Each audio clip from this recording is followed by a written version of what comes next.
PCC chief KTR పై తీవ్ర విమర్శలు చేశారు. పాదయాత్రలు చేసి ప్రజలను మోసం చేయలేరని వ్యాఖ్యానించారు. ముందుగా కవిత లేవనెత్తిన ప్రశ్నలకు సమాధానం చెప్పాలని సవాల్ విసిరారు. బీఆర్ఎస్ పాలనలో అనేక అవకతవకలు జరిగాయని ఆరోపించారు. 10 ఏళ్ల పాలనలో ప్రజలు ఇబ్బందులు పడ్డారని పేర్కొన్నారు.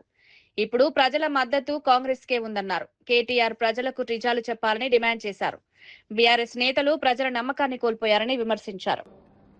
ఏ రకంగా ఈ రాష్ట్రాన్ని దోచుకున్నారో, అన్న ఏ రకంగా వేల కోట్ల ఆస్తులు సంపాదించుకున్నారో, మేనబావ ఏ రకంగా ఆస్తులు సంపాదించుకున్నారో, సంతోషరావు ఏ రకంగా సంతోషంగా ఉన్నాడో ఇవన్నీ కూడా మీ చెల్లె చెబుతా ఉంది.